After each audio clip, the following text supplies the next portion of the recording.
50 வயசுல ஒரு அம்மா 52 வயசுல தலாக் கேட்டு வந்திருக்கு. எத்தனை வயசுல? 52 வயசுல தலாக். ஏமா எத்தனை வயசுலமா உங்களுக்கு கல்யாணம் நடந்துச்சு? எனக்கு அந்த அம்மா சொல்லுச்சு 22 வயசுல கல்யாணம் நடந்துச்சு. சந்தோஷம். 30 வருஷம் குடும்பம் வாழ்ந்திருக்கிறீங்க, 30 வருஷ வாழ்க்கை. புள்ள இருக்கா? ஒரே ஒரு பொம்பளை புள்ள இருக்கு. கல்யாணம் முடிச்சாச்சா? அந்த பிள்ளைக்கு கல்யாணம் முடிச்சாச்சு, அந்த பிள்ளைக்கும் ஒரு புள்ள இருக்கு. புருஷன் கொடுமைக்காரனா? அதெல்லாம் இல்லை.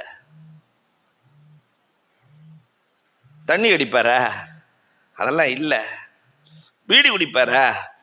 அதெல்லாம் இல்லை. வேற என்னம்மா பிரச்சனை? என் வீட்டுக்காரர் எப்பொழுதுமே இராணுவத்தில் இருப்பதை போன்றே இருக்கிறார். போதும், வாழ்ந்தது போதும். காலை 4 மணிக்கு எழுவார், வருகிற போதே பால் பாக்கெட்டை வாங்கி வருவார், வந்தவுடன் காஃபி போட்டு கொடுக்க வேண்டும். இது நான் 30 வருஷமா செஞ்சுக்கிட்டு இருக்கிறேன், காஃபி. அதுக்கப்புறம் கரெக்டா அந்த காலை உணவு என்று அவருக்கென்று பொங்கல் இருக்கணும், அல்லது ஏதாவது சப்பாத்தி இருக்கணும், அதுக்குண்டான ஐட்டம் இருக்கணும். அதில் எந்த விதமான குறையும் இருக்கக்கூடாது. நான் காய்ச்சல் தலைவலி என்று படுத்தால் கூட செய்து விட்டுத்தான் படுக்க வேண்டும். 11 மணிக்கு சுண்டலும் கரெக்டாக அந்த டீயும் இருக்க வேண்டும். 1 மணிக்கு கரெக்டாக சாதம் இருக்க வேண்டும். அந்த சாதத்துக்கு தோதுவான, உணவுக்கு தோதுவான எல்லா பொருள்களும் இருக்க வேண்டும். மாலை நேரத்திலே அசருக்கு பிறகு வடையும் டீயும் இருக்க வேண்டும். இஷா தொழுகை விட்டு வீட்டுக்கு சென்றால் சப்பாத்தி இருக்க வேண்டும். எல்லாம் இல்லை என்றால் என்னை கட்டி ஏறி விடுவார். இப்படியே 25-30 வருஷமா ஓட்டிட்டேன். போதும், வாழ்க்கை போரடித்து போனது. என்னிடத்தில் அன்பாக ஒரு நாள் கூட என் கணவன் பழகவே இல்லை. அன்போடு பாசத்தோடு குடும்பம் நடத்துகிற எந்த குடும்பமும் தோற்று போவதில்லை. அன்புக்குரியவர்களே, இறைஞானம் பெற்றவர்கள் தன்னுடைய இல்லறத்தை எப்படி கட்டமைத்தார்கள் என்பதை தெரிந்து கொண்டால் நாம் நம்முடைய இல்லறத்தை எப்படி கட்டமைப்பது என்பதை புரிந்து கொள்ளலாம். இறை நெருக்கம் பெற்ற இறை ஞானிகள் அந்த பட்டியலில் சயீத் இப்னு முஸய்யப் ரலியல்லாஹு தஆலா, கிபாரு தாபிஈன், சஹாபிகளை கண்டவர்கள். இவர்கள் குடும்ப கட்டமைப்பை பற்றி சொல்லுகிற போது அழகாக சொல்லுவார்கள். ஒரு 15 அம்ச திட்டத்தை சொல்லுகிறார்கள். முதலில் ஒரு நல்ல குடும்பத்தை கட்டமைக்க வேண்டுமானால் ஃபர்ஸ்ட் செய்ய வேண்டிய வேலை துஆ செய்ய வேண்டும். சாலிகான மனைவியை கொடு என்று துஆ செய்ய வேண்டும். அதனால கல்யாணம் பண்ண ஆளுகள்லாம் இந்த துஆவை கேட்ட வேணாம், இல்லையா? வாலிபர்கள் சாலிகான மனைவியை எனக்கு கொடு ரப்பே. மனைவி சாலிகாக அமைகிற போதுதான் அல்லாஹ் ரப்புல் ஆலமீன் அதன் மூலமாக பிறக்கிற பிள்ளைகளை சாலிகின்களாக ஆக்குகிறார். நம்மிலே இளைஞர்கள் எத்தனை பேர்கள் இதை கேட்டிருக்கிறோம்? அபுல் அஸ்வத் ரஹ்மத்துல்லாஹி தஆலா அலைஹி, குர்ஆனுக்கு ஜேர் ஜபர் போட்டவர்கள் அபுல் அஸ்வத் ரஹ்மத்துல்லா. இவர்களுடைய பிள்ளையை பார்த்து சொல்லுவார்கள், 3 பேர்கள் முஃப்திகள், மார்க்க ஞானம் பெற்றவர்கள். உங்களை பெற்று வளர்ப்பதற்கு நான் பெற்ற கஷ்டத்தை விட உங்களை பெறுவதற்கு முன்னால் உங்களுக்காக கஷ்டப்பட்டேன் என்றார். சொன்ன ஒண்ணு புரியல.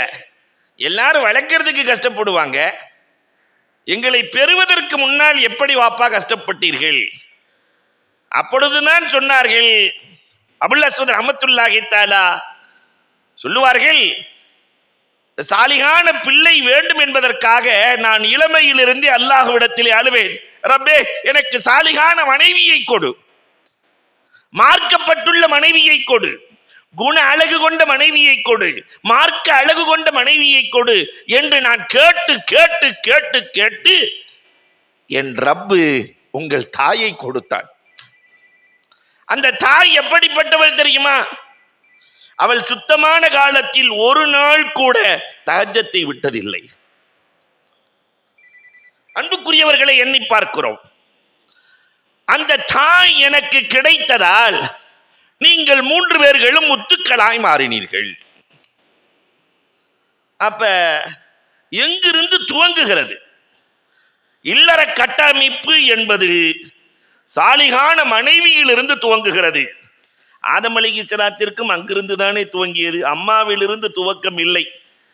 கட்டமைப்பு, குடும்ப கட்டமைப்பு என்பது மனைவியிலிருந்து தான் துவக்கம்.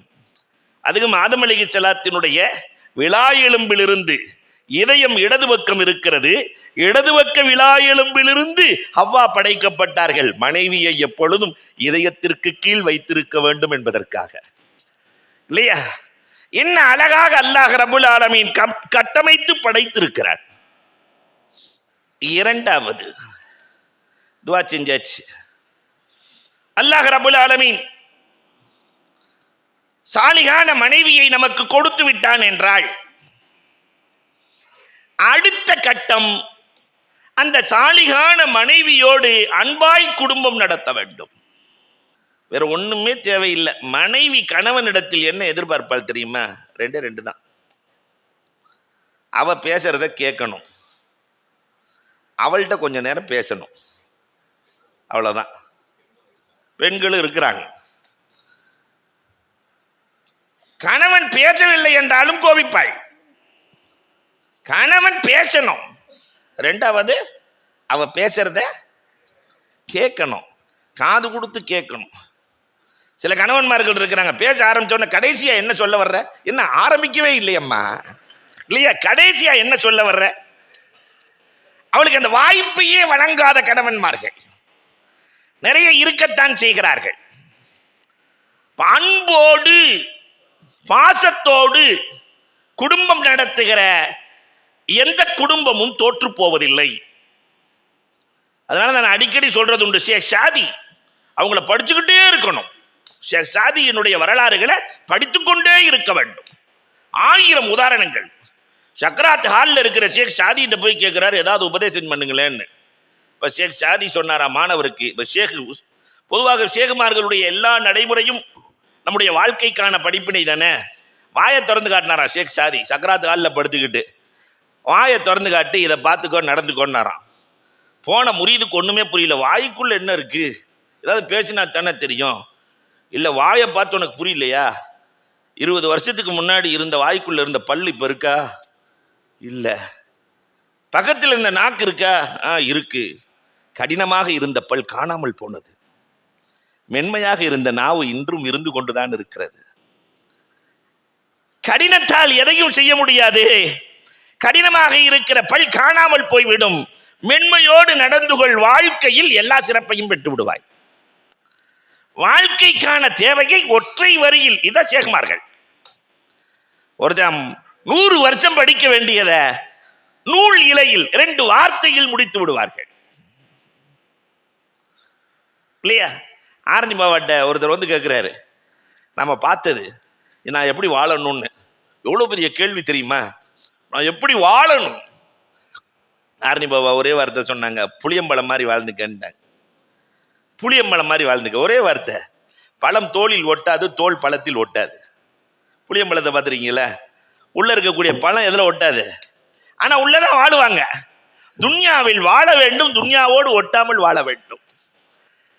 என்ன அழகான உதாரணங்கள்! இதெல்லாம் உலகத்தில் ஷேகுமார்களை தவிர வேறு எங்கு கிடைக்கும்? தண்ணீரை போல் வாழ்ந்து கொள்.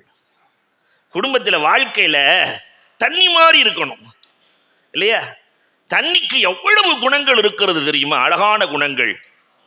தண்ணீர், நம்ம தண்ணீரை ரொம்ப ஈஸியா நினைச்சிட்டோம். மென்மைக்கு உதாரணமே தண்ணீர் தான். இந்த மென்மையான தண்ணீர் சொரசொரப்பான பாறையில் உரசி உரசி உரசி அந்த பாறையையே வலுவழுப்பாக மாற்றி விடுகிறது, இல்லையா? அதே மாதிரி தான் பெண்மை என்ற தண்ணீர் இந்த ஆண்ட பழகி பழகி பழகி கல் நெஞ்சக்காரனையும் அந்த அம்மா எப்படி மாத்திருது. அன்புக்கு சிரிக்கிறத பார்த்தா நிறைய பேர் பீவியால மாறினவங்க இருக்கிற மாதிரி தெரியுது, இல்லையா? இந்த தண்ணீருக்கு ஒரு பழக்கம் இருக்கிறது. தானே தேடி சென்று தாகமுள்ள வேர்களுக்கு தாகம் தீர்க்கும். ஓடிட்டு போகும்போது தாகமுள்ள வேர்களுக்கு தாகம் தீர்க்கும். நாம தண்ணீரா இருந்து எத்தனை பேர்களுக்கு தாகம் தீர்த்திருக்கிறோம்? ஞான பசியோடு இருப்பவர்கள், மார்க்கம் தெரிய வேண்டும் என்று நடப்பவர்கள், ஆன்மீகம் புரிய வேண்டும் என்று இருப்பவர்களுக்கு தண்ணீராய் ஓடி சென்று தாகம் தீர்த்திருக்கிறோமா? குடும்பத்திற்குள்ளே நம்முடைய பிள்ளைகளிடத்திலே தண்ணீராய் நடந்திருக்கிறோமா? தண்ணீருக்கு ஒரு பழக்கம் உண்டு, பள்ளங்களை நிறைத்து விட்டு செல்லும், மேடுகளை நிரப்பாது. தண்ணி பள்ளத்தை தான் நிரப்பும். ஆன்மீகம் என்பது சமூக பள்ளங்களை நிரப்புகிற அற்புதமான பாடம். மனசுக்குள்ள நிறைய பள்ளங்கள் விழுந்து கிடக்கும். சேகுமார்கள் அந்த பள்ளங்களை நிரப்பும் வேலையைத்தான் செய்வார்கள். நிறைய பள்ளம், ஒரு பக்கெட் கிபுருங்கிற பள்ளம், ஹசதுங்கிற பள்ளம், ஏராளமான பள்ளங்கள். அப்ப மென்மையாக தண்ணீரை போல் அதை நிரப்ப வேண்டும், பள்ளங்களை நிரப்ப வேண்டும், சரி செய்ய வேண்டும் இல்லையா? தண்ணீர் தானே ஒரு பாதையை அமைத்து ஓடுகிறது. நாமும் நமக்கென்று ஒரு பாதையை அமைத்து ஓட வேண்டாமா? நதி போல ஓடிக்கொண்டிரு என்று சொல்லுகிறானே. நதி ஒரு இடத்திலே தேங்கினால் அது குட்டையாகிவிடும், சாக்கடையாகிவிடும். பொதுவாகவே தேக்கம் எதிலையுமே கூடாது. பணம் தேங்கினால் அது பண வீக்கம் இல்லையா? பணம் தேங்கினால் அது வீக்கம், நீர் தேங்கினால் அது தேக்கம், காற்று தேங்கினால் அது துர்வாடை, வாழ்க்கையே தேங்கினால் மரணம். வாழ்க்கை தேங்கி போனால் மரணம். தேக்கம் என்பது எதிலும் கூடாது. அப்ப நதி போல ஓடிக்கொண்டிருக்க வேண்டும். மென்மையாய் குடும்பத்திற்குள்ளே கணவனும் மனைவியும் மென்மையாய் ஓடி இருக்கிறோமா? எங்க பார்த்தாலும் போர்க்களமாகத்தானே இருக்கிறது, சண்டை. தாய்மார்களும் வந்திருக்கிறீர்கள். சில வீட்டில் புருஷன்மார் உள்ளேயே நுழைய பயப்படுறான். உள்ள நுழைஞ்சு 1 மணி நேரத்தில் பெரிய சண்டை இல்லையா? நிறைய பேர் பார்க்கறத பார்த்தா நடக்கிற மாதிரியே தெரியுது. வீட்டுக்குள்ள இருக்க முடியல, ஆனால் இருக்க முடியல. அப்ப அந்த அன்பு காணாமல் போனது. நதியின் தன்மை மனிதனுக்கு சொந்தமானது, அதுவும் சேகுமார்களுக்கு சொந்தமானது. ஞானத்தை பெற்றவர்கள், நதி மேலிருந்து கீழே விழுந்தால் அதற்கு என்ன பெயர்? மேலிருந்து கீழே விழுந்தால் அருவி, ஓடினால் ஓடை, பாய்ந்தால் ஆறு, பொங்கினால் ஊற்று, கலந்தால் கடல் இல்லையா? இதை போன்றுதான் சில நேரத்திலே அருவியாய் கொட்டுவார்கள் சேகுமார்கள். கருத்துக்களை அவங்க எங்கிட்ட இருந்து வருதுன்னே தெரியாது. சில நேரத்திலே ஆட்டி படைத்து விடுவார்கள் இல்லையா? ஆட்டி படைத்து விடுவார்கள். ஆறு போல் பாய்வார்கள், பொங்கியும் எழுவார்கள், நம்மோடு கடலாய் கலந்தும் விடுவார்கள். அந்த கலப்பு நடந்தால்தான் ஆன்மீகம் பூர்த்தி அடைகிறது. ஆன்மீக கலப்பு தண்ணீர் போல் கலந்து விட வேண்டும். அப்படி நாம் சேகோடு கலந்து, சேகு ரசூலோடு கலந்து, இறைவனோடு ரப்போடு கலக்கிற இந்த களப்பணி தான் இந்த ஆன்மீக பணி. உலகத்தில் வேற எங்குமே இது கிடைக்காது, இந்த கலக்கும் பணி. அல்லாஹு அக்பர். குடும்பத்தில் இப்படி நம்ம கலந்தம்மா ஃபர்ஸ்ட் இல்லையா? ஒருத்தர் மதிச்சு கலந்தம்மா, அதுக்கும் இல்லை. மூன்றாவது, கணவன் மனைவி ஒன்று சேருகிற போது துஆ செய்து ஒன்று சேர வேண்டும். பிஸ்மில்லாஹி அல்லாஹும்ம ஜன்னிபின ஷைத்தான் வ ஜன்னிபி ஷைத்தான அலாமா ரஸக்தனா. இந்த துஆவை எத்தனை பேர் ஒன்று சேரும் போது ஒன்று சேர்ந்து ஓதி இருக்கிறீர்கள் என்று கேட்டால் சிக்கலாகிவிடும், கேட்க மாட்டேன் இல்லையா? என்ன தெரியாது. அந்த நேரம் புரியாத நேரம். உலகத்திலேயே எந்த மதமும் சொல்லாத ஒரு வார்த்தை என்ன தெரியுமா? கணவன் மனைவியின் கரத்தை ஹலாலான முறையில் கல்யாணம் பண்ணி பிடிக்கிறானா இல்லையா, மரத்திலிருந்து இலைகள் உதிர்வதை போல பாவங்கள் உதிர்கிறது என்றார்கள் பெருமானார். வேற எந்த மதத்தில் இதை சொல்லல. ஹலாலான முறையில் திருமணம் முடித்து கணவன் கைபிடித்தால் மரத்தின் இலைகள் உதிர்வதை போல் உதிர்கிறது என்றால் எவ்வளவு அற்புதமான இல்லற கட்டமைப்பை இந்த மார்க்கம் சொல்லித் தருகிறது. நாம் இதை செய்தோமா? ஷைத்தானிடத்திலிருந்து பாதுகாப்பு தேட வேண்டும். ஹன்னா, யார் அந்த ஹன்னா? மரியம் அலைஹிஸ்ஸலாத்தினுடைய தாயார். பாதுகாப்பு தேடினார்கள். அல்லாஹ் ரப்பல் ஆலமீன் மரியம் அலைஹிஸ்ஸலாத்தை பாதுகாத்தான். மரியம் அலைஹிஸ்ஸலாத்தினுடைய பிள்ளை யாரு? ஈசா அலைஹிஸ்ஸலாத்தையும் ரப்பு பாதுகாத்தான். ஷைத்தானின் தொடுதலில் இருந்து அல்லாஹ் பாதுகாத்தான். நாலாவதாக, குழந்தை பிறக்கிற போது குழந்தைக்கு நாம் முதலிலே பாங்கு சொல்லி பேர் வைக்க வேண்டும். நம்ம தான் பாங்கு சொல்லணும், மோதினாரை கூப்பிட்டு வரக்கூடாது இல்லையா? நிறைய இடத்துல பாங்கு சொல்லவே தெரியாது.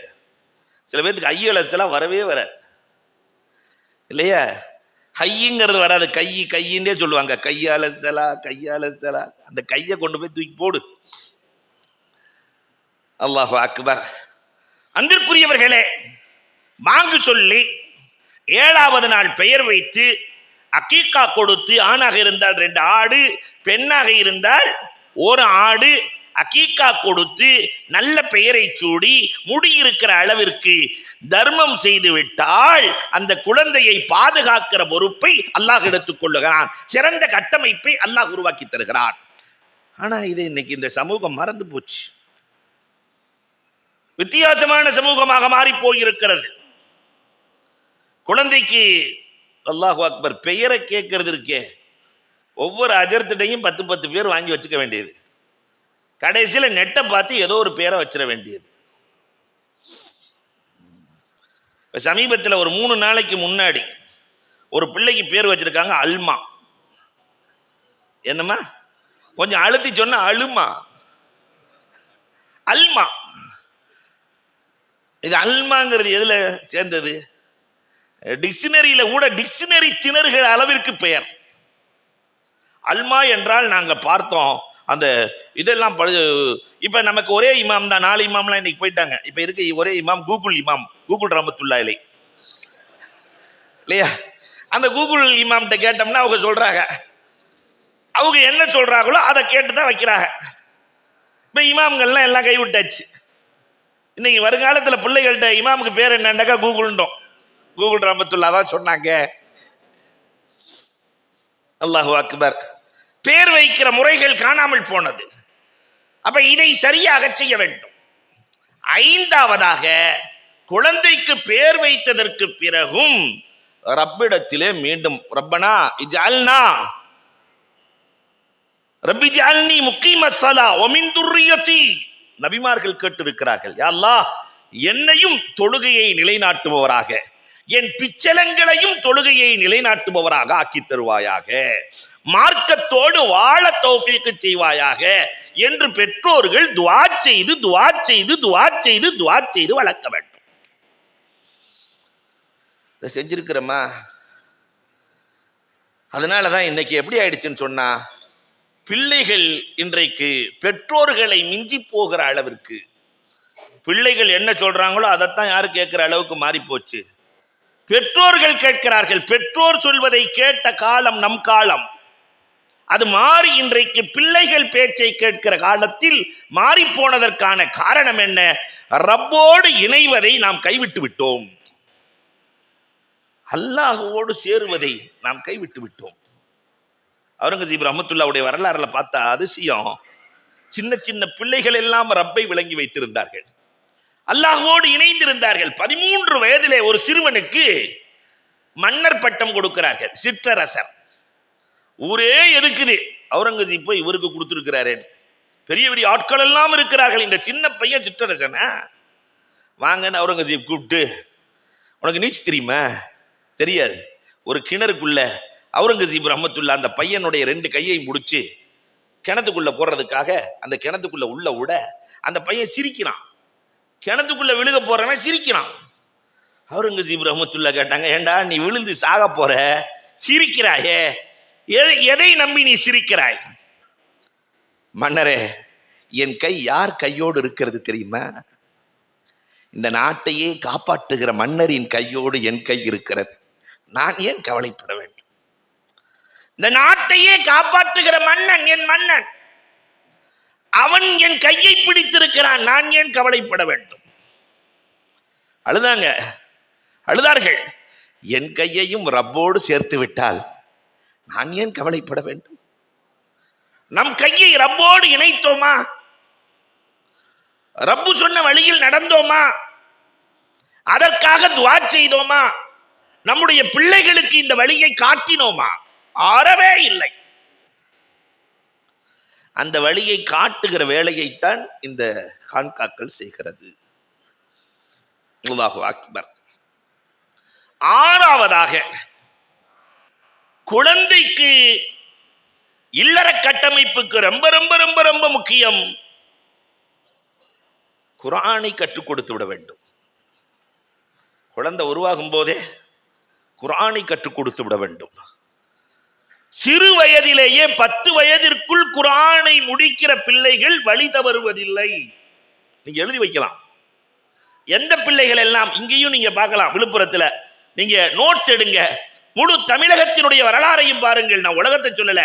10 வயதிற்குள் எந்த பிள்ளை குர்ஆனை சரளமாக ஓதி மதரசாவின் தொடர்போடு உலமாக்களின் தொடர்போடு எந்த குழந்தைகள் வாழ்கிறார்களோ அவர்கள் வழி தவறுவதில்லை. எந்த குழந்தைகள் குர்ஆனின் தொடர்பே இல்லாமல் இருக்கிறார்களோ அவர்கள் சரியான வழிக்கு வருவதில்லை. இந்த 2 தான் விஷயம். 2 தான் இல்லையா? அன்னைக்கு கிழிஞ்ச பேண்ட்டை போட்டுக்கிட்டு இருந்தோம், கிழிஞ்ச சட்டைய. அதுதான் இன்னைக்கு கிழிச்சு போட்டுக்கிட்டு இருக்கிறோம். 2க்கும் வித்தியாசம் தான். அன்னைக்கு கிழிஞ்சதை போட்டோம், நல்லா இருந்தோம். இன்னைக்கு கிழிச்சு போடுறோம், நல்லா இல்லை. அன்றைக்கு 10 வயதிற்குள் குர்ஆனை கொடுத்தார்கள், அந்த சமூகம் நன்றாக இருந்தது. இன்றைக்கு 10 வயதிற்குள் குர்ஆனை கொடுக்கவில்லை. மன வருத்தம். யார் கவலைப்பட்டார்கள்? என் பிள்ளைக்கு குர்ஆனை கொடுக்கலையேன்னு இல்லையா? பக்தியாரை காக்கி ரஹ்மத்துல்லாஹி தஆலா அலைஹி 7 வயது இல்ல, 3 வயது. எத்தனை வயசு? 3 வயது. நான் அடிக்கடி நினைவூட்டுகிறேன். தாய்மார்கள் வந்திருக்கிறீர்கள். 3 வயசுல அலிபாத்த ஆரம்பிச்சு வைக்கணும்னு சொல்லி பக்தியாரே காக்கியினுடைய அம்மா, இன்னைக்கு வரைக்கும் அம்மா தான் சொல்லுவாங்க, பிள்ளைக்கு வந்து குர்ஆன் எடுக்கணும், அதை செய்யணும், இதை செய்யணும் அத்தாட்ட. அப்ப அம்மா அத்தாட்ட சொல்றாங்க, அஜ்மீர் நாயகம் வந்திருக்கிறாங்க, வீட்டுக்கு கூட்டிட்டு வாங்க. டெல்லிக்கு வந்திருக்கிறாங்க, வீட்டுக்கு கூட்டு வாங்க. தேன் தொட்டு வச்சு பிஸ்மில்லா சொல்லி ஆரம்பிச்சு வைக்கணும். கூட்டு வந்தாச்சு. ஒரு 10-20 பேத்தோட வர்றாங்க. தேன் தொட்டு வச்சு பிஸ்மில்லா சொல்லி ஆரம்பிச்சு வச்சா அலிஃப் என்று சொன்னால் பக்தியாரை காக்கி சூரத்துல் ஃபாத்திஹாவை ஓதி விடுகிறார்கள். 3 வயசுல அல்ஹம்துலில்லாஹி ரப்பில் ஆலமீன் அவர் பாட்டுக்கு ஓதுறாரு. சரி, அம்மா சொல்லி கொடுத்துருக்கோம், அதனால ஓதுறாங்க என்று பார்த்தா வேற ஏதாவது தெரியுமா வாப்பா? குல்குவல்லா தெரியும்னு நினைச்சுக்கிட்டு இவங்க கேட்குறாங்க, வேற ஏதாவது தெரியுமா வாப்பா? குல்குவல்லா ஏதாவது மனப்பாடம் பண்ணிருக்கலாம். சூரத்துல் பக்கரா ஓதட்டுமான்னாரு. சூரத்துல் பக்கரா எத்தனை ஜுஸு? எவ்வளவு? 2.5 ஜுஸு. கொஞ்சம் தான் கம்மி. ஒரு பிழை இல்லாமல் ஓதுகிறார். நெற்றியிலே முத்தமிட்டு, தம்பி 3 வயசுல வேற ஏதாவது உனக்கு தெரியுமா? ஆலை இம்ரான் ஓதட்டுமா? நிசா ஓதட்டுமா? மாயிதா ஓதட்டுமா? 18 ஜுஸுக்கள். 18 ஜுஸுக்கள். ஒரு 3 வயசு பிள்ளை 18 ஜுஸுவை ஓதுனா அல்லாஹு அக்பர். துடிச்சு போய் வீடே சுத்தி வருகிறார்கள், கட்டி அணைத்து. அந்த 3 வயசு பிள்ளைகிட்ட கேட்டாங்க, தம்பி 3 வயசுல 18 ஜுஸு மனப்பாடம்னா நீ எப்படிப்பா பண்ணுன? அந்த சிறு குழந்தை சொன்னது, எங்க அம்மா என்னை மடியில போட்டு ஓதிக்கிட்டே இருப்பாங்க, கேட்டு கேட்டு மனனம் செய்தேன். என் தாய் ஓதுவதை கேட்டு கேட்டு மனனம். இன்றைக்கு எத்தனை தாய்மார்கள் இல்லங்களிலே குர்ஆன் ஓதுகிற தாய்மார்களாக இருக்கிறோம்? எண்ணி பார்க்க வேண்டும். எத்தனை இல்லங்கள் இருக்கிறது? கடந்த காலம் கடந்ததாக இருக்கட்டும், இனி வருகிற காலங்களில் நம்முடைய பிள்ளைகளை மடியில் போட்டு குர்ஆன் ஓதுகிற பழக்கம் வர வேண்டும். அதுக்கு நேர் மாற்றமா இன்னைக்கு செல்போனை கொடுக்கிற பழக்கம். பிள்ளைய மடியில போட்டோன்னு செல்போனை கொடுத்துட வேண்டியது. பிறந்ததெல்லாம் தடவிக்கிட்டே இருக்கு இல்லையா? தடவி தடவி பிறந்ததெல்லாம். தாய் தடவிக்கொண்டே பெற்றால் பிள்ளை தடவிக்கொண்டே வாழ்கிறது. இதுதான் இன்றைய சமூகத்தினுடைய அவலம். வருங்காலத்தினுடைய நிலை என்னாகுமோ என்று எண்ண தூண்டுகிறது. 6வது, அன்புக்குரியவர்களே, எப்படி நம்ம குர்ஆனை கொடுத்தோமோ 7வதாக அந்த சின்ன குழந்தைகளுக்கு அவ்வப்போது உபதேசங்கள். நாம சின்ன வயசா இருக்கும் போதெல்லாம் சின்ன சின்ன உபதேசங்கள் பெரியோர்கள் கொடுத்து கொண்டே இருப்பார்கள். சின்ன சின்ன உபதேசம். கிழிஞ்ச பாயில படுத்திருப்போம். நமக்கு என்ன ஞாபகம் இருக்கு? பாய் கிழிஞ்சிருக்கும். எங்க நன்னி பார்த்தா சுலைமான் அலைஹிஸ்ஸலாம் வானத்துல ஜம்காலத்துல பறந்த வரலாறு சொல்லி கொண்டு இருக்கும். நம்ம கிழிஞ்ச பாயில படுக்கிறது மறந்துட்டு நம்மளும் ஜம்காலத்துல படுத்துட்டு போன மாதிரியே இருக்கும். அந்த சுலைமான் அலைஹிஸ்ஸலாத்தினுடைய வரலாறு, தாவூத் அலைஹிஸ்ஸலாத்தினுடைய வரலாறு, யூசுப் அலைஹிஸ்ஸலாத்தினுடைய வரலாறு, சின்ன சின்ன பிஞ்சு உள்ளங்களில் நபிமார்களினுடைய வரலாறுகள், வழிமார்களினுடைய வரலாறுகள், அது தருகிற பாடங்கள். இதையெல்லாம் ஞானிகள் கொடுத்து வாழ்ந்தார்கள். கௌசல்யா முஹையத்தீன் அப்துல் காதிர் ஜீலானி கதஸல்லாஹு சிரகுல் அஸீஸ் எப்படி பிறந்தார்கள், வாழ்ந்தார்கள், திருடனை எப்படி அவர்கள் திருத்தினார்கள், இதெல்லாம் நமக்கு எப்ப சொல்லிக் கொடுத்த பாடம்? சிறு வயதிலே கிழிந்த பாயிலே படுத்திருக்கிற போது உயர்ந்த கருத்துக்கள். அல்லாஹு அக்பர். இன்றைக்கு உயர்ந்த மெத்தையிலே படுத்திருக்கிறோம். கருத்துக்கள் எல்லாம் ஆக கிளிசலான கருத்துக்கள். இல்லை டிவியை பார்த்துட்டு அவன் இவன் கூட ஓடி போறது, அங்க ஓடி போறது, இங்க ஓடி போயிடுது. கிழிந்த பாயிலே உயர்ந்த கருத்துக்கள் இருந்த காலம் நம் காலம். ஆனால் நம் பிள்ளைகளின் காலம் பெட்டிலே படுக்கிறார்கள், உள்ளம் முழுக்க அசிங்கமாய் இருக்கிறது, மனம் வலிக்கிறது. எப்படி இந்த சமூகத்தை ஆன்மீகத்தை கொடுக்காமல் ஒரு காலத்திலும் இந்த சமூகத்தை சரி செய்யவே முடியாது. தஸ்கியத் இல்லாத சமூகம் சரிந்து போன சமூகம், உடைந்து போன சமூகம். அதற்கான வழிவகைகளை தேட வேண்டிய பொறுப்பும் கடமையும் நமக்கு இருக்கிறது. அன்னைக்கு சின்ன வயசுல எவ்வளவு அழகா பாட சொல்லி கொடுப்பாங்க தெரியுமா?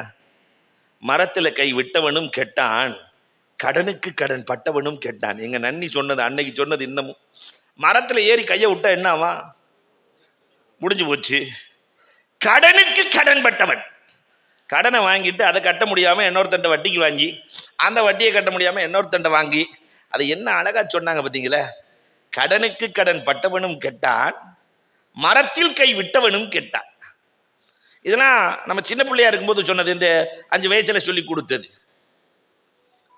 உண்ணாமல் கெடும் உறவு, கேட்காமல் கெடும் கடன். நன்னி பாடம். உண்ணாமல் கெடும் உறவுகள். வீட்டுக்கு போனா சாப்பிடணும், சாப்பிடலன்னாக்கா அந்த உறவு நிலைக்காது. உண்ணாமல் கெடும் உறவு. ஒரு நேரம் போய் சாப்பிட்டுட்டு வந்துட்டு அந்த உறவினுடைய வலிமை என்ன தெரியுமா? வீட்டுக்கு வந்தாங்க, சாப்பிட்டுட்டு போனாருங்க மச்சான், சாப்பிட்டுட்டு போனாரியா என்று சொல்லுகிற போதே அந்த அழுத்தத்தில் உறவின் ஆழம் தெரியும். வந்தாரு, கை நினைக்காம போயிட்டார். அங்க உறவின் விரிசல்கள் எங்கே கட்டமைக்கப்படும்? ஆனா இன்னைக்கு உறவுகள்கிட்ட அதெல்லாம் இல்லை. சச்சா பிரித்த அண்ணன் தம்பி எல்லாம் ஒன்னா சேர்ந்து இருந்து கல்யாணத்தை நடத்தி மாமா மச்சான் எல்லாம் இணைந்திருந்த காலம் மலையாறி போனது. அந்த கட்டமைப்பு காணாமல் போனது.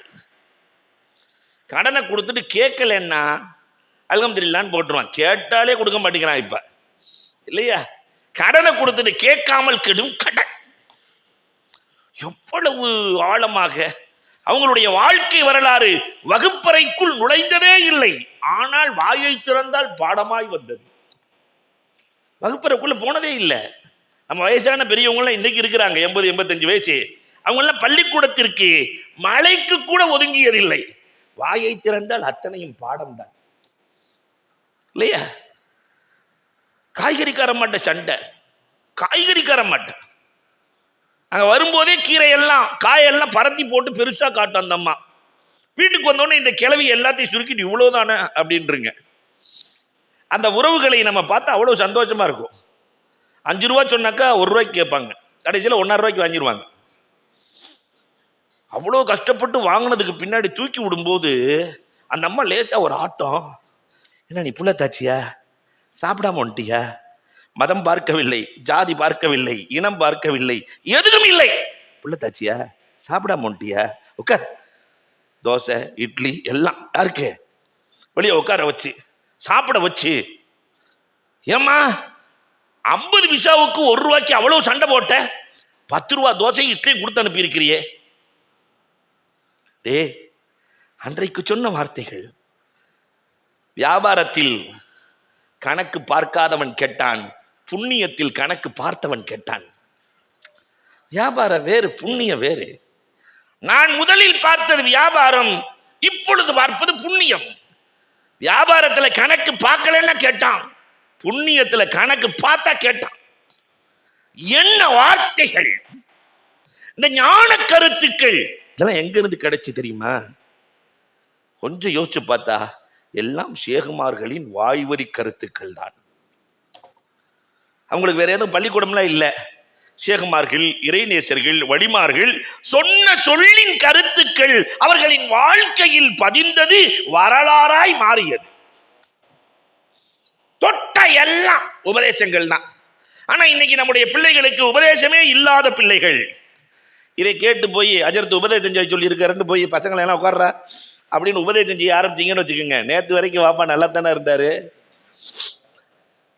இன்னைக்கு என்ன ஆச்சு என்று கேட்கிற சூழலில் இன்றைக்கு உலகம் மாறி போயிருக்கிறது. அப்ப உபதேசம் செய்ய வேண்டும்.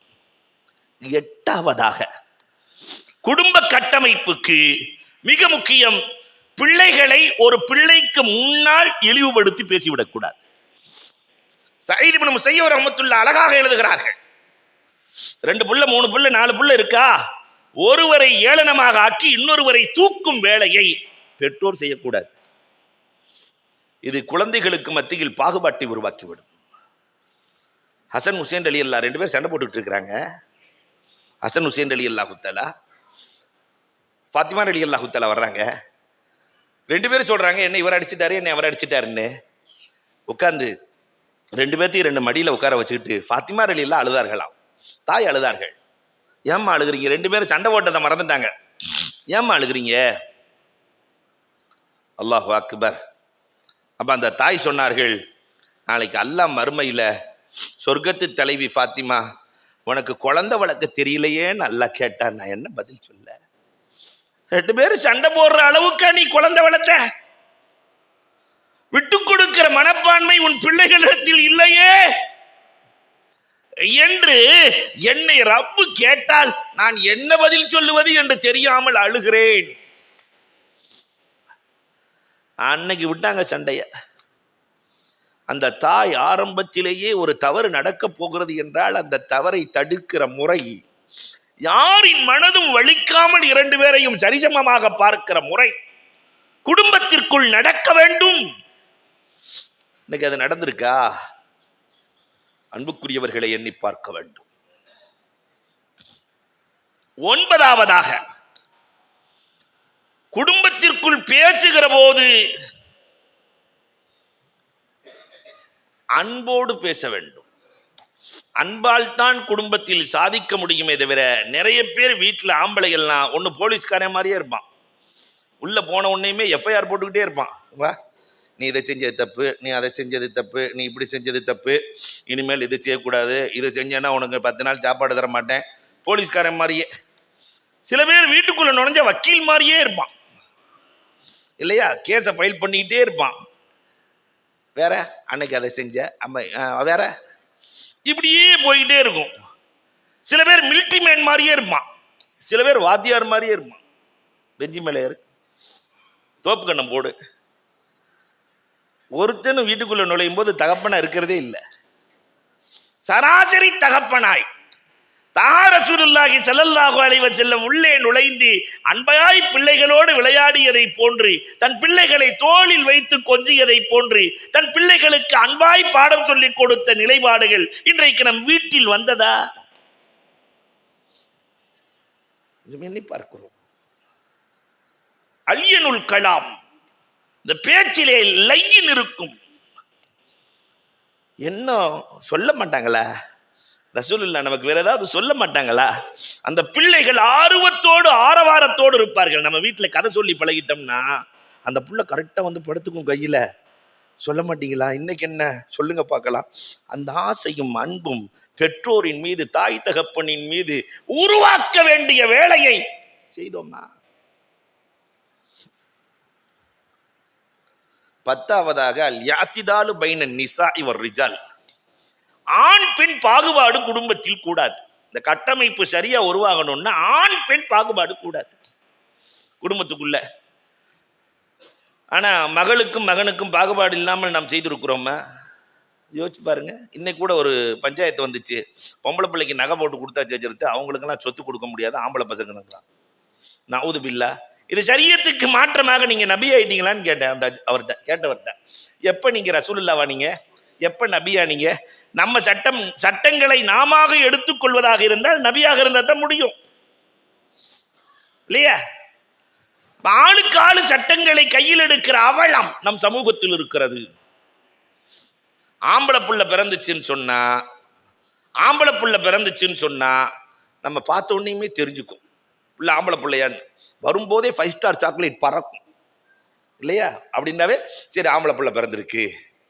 பொம்பளை பிள்ளை பிறந்துச்சுன்னு சொன்னா கபூர்ல இருந்து அப்பதான் எந்திரிச்சு ஒரு மாதிரியே எந்திரிச்சு வருவான். அப்பதான் எந்திரிச்ச ஆள் மாதிரி எந்திரிச்சு உடம்புல பல்ஸே இல்லாம அப்படியே மெதுவா நடந்து வருவார். என்ன குழந்தை பிறந்த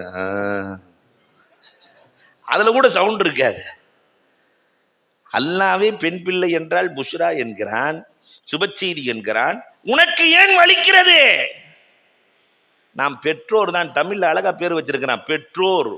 அல்லாஹ் கொடுத்திருக்கிறான், நம்ம வாங்கி இருக்கிறோம். பெற்றோர் நீ உருவாக்கல, பெற்றோர் நாம். அதை வளர்க்கிற பொறுப்பை நமக்கு கொடுக்கிறான். அத்தனையும் அவன் கண்ட்ரோலில் வைத்திருக்கிறான். அவன் கண்ட்ரோலில் வைத்துவிட்டு பெண் பிள்ளையை புஷ்ரா என்று சொல்லுகிறான். உனக்கு சுப செய்தியாக, வளர்ச்சியாக, உனக்கு சந்தோஷமாக பெண் பிள்ளையை ஆக்கி கொடுத்திருக்கிறேன் என்று ரப்பு சொல்லுகிறான். ஆனால் ரப்பை மதிக்காமல் நடக்கிறான். 11வதாக குடும்ப கட்டமைப்புக்கு மிக மிக மிக அவசியம் அல் ஃபஸ்ல். வயது வருகிற போது படுக்கையில் பிரிக்க வேண்டும். வயசு வந்துருச்சுன்னு சொன்னா படுக்கையில் 9வது 10வது படிக்கிற பையன், 15 வயசு பையன் அம்மா கூட சேர்ந்து படுத்திருக்கிறான். மார்க்கம் இதை கண்டிக்கிறது. வயசு வந்துருச்சுன்னா படுக்கையை தனியாக்கு. வயது வந்த பையனும் வயது வந்த பிள்ளையும் தங்கச்சி அண்ணன் தான், ஆனா ஒன்ன படுக்க கூடாதுங்கிறது மார்க்கம். தவறுக்கான எந்த ஷாயிபத்தும் எந்த நிழலும் வந்துவிடக்கூடாது என்று மார்க்கம் சொல்லுகிறது. இன்றைக்கு அதை கடந்து போய் சமூகம் சென்று கொண்டிருக்கிறது. இந்த ஃபஸ்ல் குடும்ப கட்டமைப்புக்கு நம் முன்னோர்கள் காட்டிய அழகிய வழிகள். 12வது அந்த குழந்தைகளுக்கு இபாதத்தின் சுவையை தர வேண்டும். நம்ம இபாதத்தையும் கொடுக்கல, இபாதத்தின் சுவையையும் தரல. கண்ணை கட்டிக்கிட்டு புள்ள வாய்க்குள்ள அல்வாவை திணிச்சா அல்வான்னு சொல்லிடுவானா இல்லையா? மைசூர் பாக்கு கொடுத்தா மைசூர் பாக்குன்னு சொல்லிடுவானா இல்லையா? இபாதத்தின் சுவையை சொல்லிக் கொடுத்தோமா? தொழ வேண்டும் என்பதை சொல்லிக் கொடுத்தோமா? ரப்பிடத்திலே கேட்டு பெற வேண்டும் என்பதை நம்முடைய பிள்ளைகளுக்கு இபாதத்தின் அலாவத்தை இதை செய்து காட்டியவர்கள் தான் அபூ ஹுரைரா ரலியல்லாஹு தஆலா. அபூ ஹுரைரா ரலியல்லாஹு தஆலாவினுடைய வீடு எப்படி இருக்கும்னு சொன்னா அதே ஒரு கான்கா தான், இபாதத் கானா. அந்த வீட்டுக்குள்ள யாராவது உறவை முறித்தவர் வந்தா இவங்க எந்திரிச்சு வெளியே போயிடுவாங்களாம். அபூ ஹுரைராவின் இல்லத்திற்குள் உறவை முறித்தவர் நுழைந்தால் எழுந்து செல்லுவார்கள். ஏன் செல்லுகிறீர்கள்? உறவை முறித்தவர் நுழைகிறார், ரஹ்மத் என் வீட்டுக்குள் வராமல் போய்விடுமோ என்று நான் பயப்படுகிறேன். வீடு அபூ ஹுரைரா ரலியல்லாஹுவினுடைய வீடு இரவு நேரத்தில் 3 பகுதியாய் பிரிக்கப்படும். ஒரு பகுதியில் ஒரு பிரிவினர் வணங்குவார்கள், அவர்கள் உறங்குகிற போது இன்னொரு பிரிவினரை எழுப்புவார்கள், அவங்க இபாதத் செய்வாங்க. அவங்க தூங்கும் போது இன்னொரு பிரிவினரை எழுப்புவார்கள். குடும்பத்தில் 6 பேர் இருக்கிறாங்கன்னா 2 பேரா 3 பிரிவாய் பிரித்து இரவு முழுவதும் வணக்கம் செய்கிற வீடு சஹாபாக்களில் எந்த வீடு என்றால் அபூ ஹுரைரா ரலியல்லாஹுவின் வீடு. இன்னைக்கு நம்ம இல்லங்கள்ல இரவு வணக்கம் என்பது இல்லாமல் போனது. இல்லா மாஷா அல்லாஹ், இறைநேசர்களின் தொடர்பை பெற்ற இல்லங்களை தவிர. கொஞ்சம் யோசிச்சு பாருங்க, இரவு வணக்கம் இருக்கா? நிறைய வீடுகள் இருளடைந்த வீடுகளாய். இபாதத்தின் மூலமாக வெளிச்சத்தை ஏற்படுத்துங்கள் என்று வல்லல் நபி சொன்னார்கள். ஆனால் இன்றைக்கு இருளை மேலும் இருளாக மாற்றுகிற வேலையைத்தான் இந்த சமூகம் செய்து கொண்டிருக்கிறது. அப்துல்லாஹ் இப்னு மஸ்ஊத் ரலியல்லாஹு தஆலாவினுடைய வீட்டை நீங்கள் எண்ணி பார்க்கலாம். அப்துல்லாஹ் இப்னு மஸ்ஊத் ரலியல்லாஹு தஆலாவினுடைய வீட்டில் எப்பயுமே இரவு நேரங்கள் முழுவதும் குர்ஆன் ஓதுகிற குரல். அதனாலதான் அப்துல்லாஹ் இப்னு மஸ்ஊத் ரலிய மாரிஃபுல் குர்ஆன்ல எழுதுவாங்க, எந்த ஆயத்து எந்த நேரத்தில் இறங்கியது என்று எனக்கு எல்லாம் தெரியும். இரவில் இறங்கிய ஆயத்து எது, பகலில் இறங்கிய ஆயத்து எது, கோடை காலத்தில் குளிர்காலத்தில் அத்தனையும் எனக்கு தெரியும்.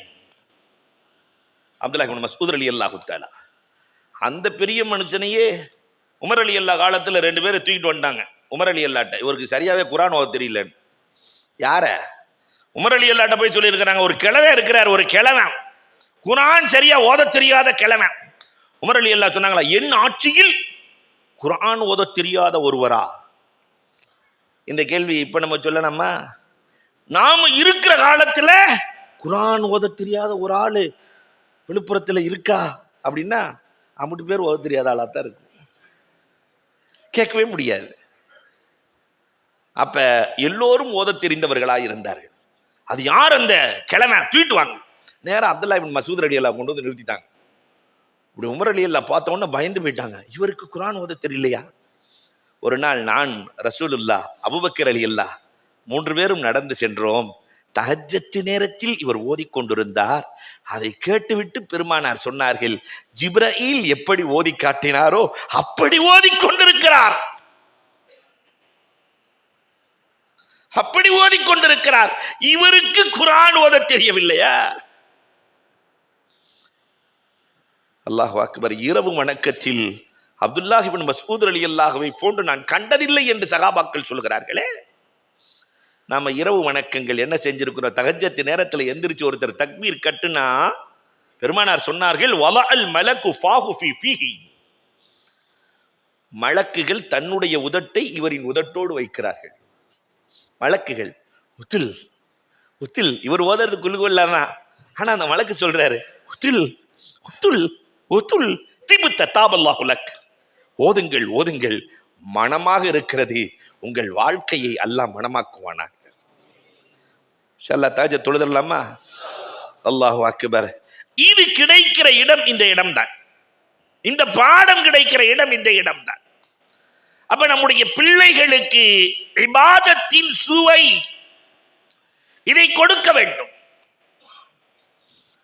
அப்துல்லாஹ் இப்னு உமர் ரலியல்லாஹு தஆலா, உபைதுல்லாஹ் இப்னு உமர் ரலியல்லாஹுடைய மகன் உபைதுல்லா ஒரே ஒரு நாள் ஜமாத்தோடு தொழுகல.